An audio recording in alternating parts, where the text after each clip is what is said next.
बिस्मिल्लाहिर्रहमानिर्रहीम। लाखों करोड़ों दुरूदो सलाम मोहम्मद मुस्तफ़ा सल्लल्लाहु अलैहि वसल्लम और आले मोहम्मद पर। मैं हूं उमर दराज गोंदल। मैंने आपको पिछली वीडियो के अंदर बता दिया था कि पेशावर हाई कोर्ट ये कह रही है कि हम इसका हतमी फैसला नहीं करेंगे क्योंकि ये डिवीजनल बेंच का केस बनता है। अब खबर यह है कि जनाब इस वक्त रेड जोन के अंदर थरथली है और जो बेचैन रूह वहां पे कोई है या रूहें हैं वो बहुत परेशान है। तवक्को नहीं थी।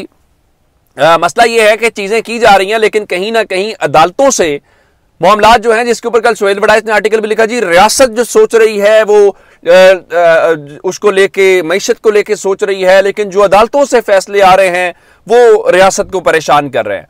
अब खबर क्या है? खबर यह है कि जो रेड जोन के अंदर तोते उड़े उनकी खबर देनी है। ब्रेकिंग न्यूज है। ब्रेकिंग न्यूज एक पूरे प्लान के तहत पाकिस्तान तहरीक इंसाफ को बल्ले के इंतखाबी निशान से दूर किया गया, जिसका मकसद क्या था? एक, तहरीक इंसाफ के जो तमाम उम्मीदवार हैं वो आजाद हो जाएंगे। अब हर उम्मीदवार ये क्लेम करेगा कि मैं तहरीक इंसाफ का हूं, मैं तहरीक इंसाफ का हूं, मैं तहरीक इंसाफ का हूं, तो तहरीक इंसाफ का वोटर कंफ्यूज हो जाएगा, तहरीक इंसाफ का वोट जो है वो तकसीम हो जाएगा। अब आजाद उम्मीदवार कोई भी जीत जाए, मिसाल के तौर के ऊपर वो तहरीक इंसाफ के नाम के ऊपर वोट ले, तो उसके ऊपर तो आप नाअहली का भी नहीं लगा सकते। कल को वो कहेगा जी मैं आजाद हैसियत में जीत के हूं, मैं जिसको वोट दे रहा हूं, वो नवाज शरीफ के साथ बैठ जाएगा। एक ये था। उसके बाद एक और मामला उसके अंदर बड़ा इंपॉर्टेंट था कि जो मखसूस नशिस्तें होती हैं, जो खवातीन की होती हैं, अक़लियतों की होती हैं, वो आप होता क्या सियासी जमातों को देते हैं कि सियासी जमातें इतनी सीटें जीतेगी उस हवाले से, उस रेशो से। जब आप सियासी जमात के तौर पे इलेक्शन ही लड़ सकेंगे, आपका इंतखाबी निशान ही नहीं होगा, तो फिर आप कैसे उन सीटों को क्लेम कर सकते हैं?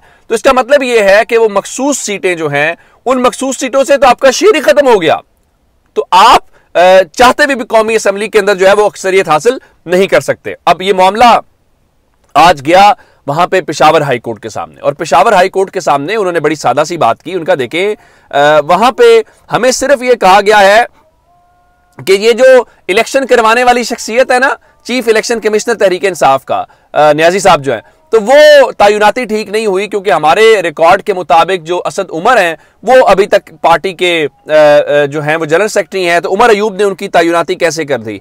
अब अदालत ने, जो जस्टिस कामरान साहब थे, उन्होंने बड़े अहम रिमार्क्स दिए। उन्होंने कहा देखें अब तो इलेक्शन शेड्यूल जारी हो चुका है, जब इलेक्शन शेड्यूल जारी हो जाए तो फिर आप इंतखाबी निशान नहीं रोक सकते, निशान देना होगा। हाँ, अगर उसमें कोई गड़बड़ है, आप सेटिस्फाई नहीं हुए, आप मजीद उसमें क्लैरिटी चाहते हैं या उसकी इंप्लीमेंटेशन चाहते हैं, तो आप आइंदा इलेक्शन में तो ये कर सकते हैं, लेकिन अभी नहीं कर सकते। जिसके बाद जस्टिस कामरान साहब ने इस्तफसार किया कि क्या इलेक्शन कमीशन के पास इंट्रा पार्टी इलेक्शन कलअदम करार देने का इख्तियार है? तो अब इस सारी सूरत हाल को देखते हुए उन्होंने बाकी सारी बातें करने के बाद फैसला महफूज किया, और फैसला महफूज करने के दौरान आप एक बात के ऊपर हैरान होंगे कि जो विफाकी हुकूमत का वकील है वो आज अदालत के अंदर इस बात की मुखालफत करता रहा कि तहरीक इंसाफ को बल्ले का निशान दिया जाए। यानी वो कह रहा था कि तहरीक इंसाफ को बल्ले का निशान ना दिया जाए। सवाल ये पैदा होता है कि चलिए इलेक्शन कमीशन और तहरीक इंसाफ तो आपस में ही बात कर सकते हैं कि जी हमने इलेक्शन ठीक कराया, वो कहेंगे आपने ठीक नहीं कराया, लेकिन विफाकी हुकूमत किस हैसियत के अंदर यह सवाल कर रही है या ये मुतालबा कर रही है या ये चीज कर रही है कि आप इनको इंतखाबी निशान न दे? फिर इलेक्शन कमीशन ऑफ पाकिस्तान जो है वो आज वहां पे पेश नहीं हुआ इस समाअत के दौरान। सवाल ये पैदा होता है कि क्या इलेक्शन कमीशन ऑफ पाकिस्तान इस तरह पार्टी बन सकता है? क्या उनको अदालत के सामने नहीं जाना था? क्या वो इतने बड़े हो गए हैं कि वो अदालतों को मानते नहीं है? लेकिन उसके बाद जो अदालत है, अदालत ने फिर अपना आप दिखाया, और अदालत ने क्या किया कि अदालत ने फौरी तौर पे इस सारी सूरत हाल के अंदर तहरीक इंसाफ का वो जो ये था, तहरीक इंसाफ ने कहा देखे आप इलेक्शन कमीशन का फैसला मुअत्तल कर दें, हमारा इंतखाबी निशान बहाल कर दें क्योंकि इलेक्शन करीब है, और उसके बाद चीजें चलते रहे। तो अदालत ने पाकिस्तान तहरीक इंसाफ का ये मुतालबा तस्लीम किया, और यूं अडियाला जेल वाले की फतह का ऐलान हुआ और पाकिस्तान तहरीक इंसाफ वापस अपनी पोजीशन के ऊपर आ गई है। और वो क्या है कि पाकिस्तान तहरीक इंसाफ के खिलाफ जो इलेक्शन कमीशन ऑफ पाकिस्तान का फैसला था जिसमें उन्होंने बल्ले का निशान मुअत्तल किया था, आज पेशावर हाई कोर्ट के सिंगल बेंच ने उस फैसले को मुअत्तल कर दिया है, जिसके बाद पाकिस्तान तहरीक इंसाफ का इंतखाबी निशान बल्ला बहाल हो गया है। तो आप यूं समझिए कि बैरिस्टर गौहर आज से पाकिस्तान तहरीक इंसाफ के चेयरमैन बन गए। लेकिन उसमें एक बात हुई है कि ये ऐसा नहीं है कि केस ये सेटल हो गया, केस डिसाइड हो गया, ये वक्ती तौर पे रिलीफ है, एक हुक्म इम्तना है, स्टे ऑर्डर है और अदालत ने जो समाअत है वो मुलतवी की है 9 जनवरी तक। यानी आप यूं समझिए कि आज अगर 26 तारीख है तो कोई 14 दिन का पाकिस्तान तहरीक इंसाफ को रिलीफ मिल गया। लेकिन उसमें खास बात क्या है?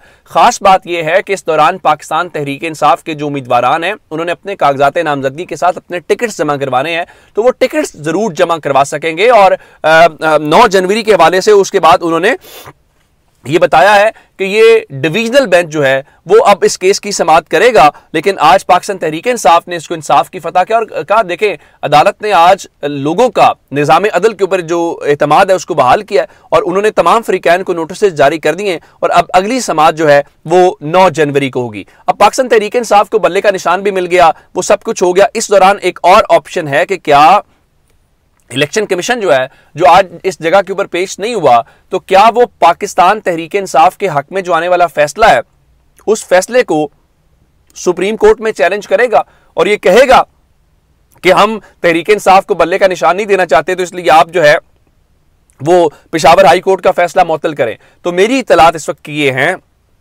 बेचैनी जरूर है, परेशानी जरूर है। जो आखिरी राउंड है उससे पहले इमरान खान को यह रिलीफ जरूर मिला है और इस सारी सूरत हाल के दौरान इलेक्शन कमीशन ऑफ पाकिस्तान ने यह फैसला किया है कि वो सुप्रीम कोर्ट ऑफ पाकिस्तान के अंदर पेशावर हाई कोर्ट का यह फैसला चैलेंज नहीं करेंगे। चले, ये भी तहरीक इंसाफ के लिए अच्छी बात है कि उनका जो प्रोसेस है वो स्मूथ होगा, वो इलेक्शन लड़ सकते हैं, वो अपने टिकट जमा करवा सकते हैं। तो वो जो शरीफिया खानदान की डिमांड्स थी या बाकी के थे उनके यहाँ परेशानी बढ़ती जा रही है। अब आप देखेंगे जावेद लतीफ समेत बाकी लोग जो हैं वो कहेंगे इमरान खान आज भी लाडला है। ये कैसा लाडला है जो जेल में है, कैसा लाडला है जिसके हर बंदे को आप जो है आप अंदाजा करें। अब इमरान खान के नायब कप्तान की खबर सुन लें, उनकी और इमरान खान की साइफर के अंदर जमानत हो गई सुप्रीम कोर्ट ऑफ पाकिस्तान से। पहले हुआ ये कि उनको वो कॉपी नहीं मिली, कॉपी मिलने के बाद उनकी रूपकार जारी होनी थी। तो आज उनकी जो बेटी हैं मेहर बानो कुरैशी वो अदालती फैसला लेके पहुंची अबुल असनाद जुल्करनैन के पास कि जनाब इसकी रूपकार जारी कर दें। अभी रूपकार वाले तमाशे जारी थे तो पता ये चला कि तमाम मुकदमात में जमानत होने के बावजूद जो शाह महमूद कुरैशी हैं वो रिहा नहीं हो पाएंगे। अच्छा, वो रिहा क्यों नहीं हो पाएंगे? इसलिए नहीं हो पाएंगे, डिप्टी कमिश्नर रावलपिंडी जो इस वक्त DROB है, जिसके लिए काजी फायज साहब कहते थे कि जब तहरीक इंसाफ इनके ऊपर एतराज करके बुनियादी तौर पे इलेक्शन के जमहूरियत के प्रोसेस को डीरेल कर रही है, तो अब उस हवाले से उन्होंने अडियाला जेल के अंदर शाह महमूद कुरैशी को डिप्टी कमिश्नर पिंडी ने अगले 15 रोज के लिए जो है वो नजरबंद कर दिया। अब आप हैरान इस बात के ऊपर होंगे नजरबंद क्यों किया। नोटिफिकेशन में यह बताया गया है कि शाह महमूद कुरैशी जो है वो 9 मई को GHQ गेट हमला केस में मुलविस हैं। उनकी रिहाई से अमन अमान की सूरत हाल बिगड़ने का खदशा है और SHO सदर बैरूनी की रिपोर्ट पर CPO ने जो 45 रोजा नजरबंदी की तजवीज दी। डिस्ट्रिक्ट इंटेलिजेंस कमेटी पिंडी ने पुलिस और कानून नाफिज करने वाले इदारों की रिपोर्ट से इत्तेफाक किया है। तो अब इस हवाले से अपील का हक देते हुए 15 रोज के लिए उनको नजरबंद कर दिया गया है। अब आप अंदाजा करें कि DC रावलपिंडी कितना तगड़ा आदमी है कि उस दिन जब बैठे हुए थे जस्टिस अतर मिनल्ला, जस्टिस मंसूर अली शाह और जस्टिस तारिक मसूद, तो उस दिन ये सवाल हुआ था कि अब शेड्यूल जारी हो चुका है, हम इलेक्शन में जा चुके हैं, तो किस हवाले से आप जो है ये MPOs के ऑर्डर जारी कर सकते हैं। तो आपने उनको आज 3 MPO के तहत फिर नजरबंद कर दिया है। सुप्रीम कोर्ट देखती रहे, उन्होंने जो करना है वो करके दिखाएंगे। अपना बहुत सारा ख्याल रखिएगा। खुदा हाफिज।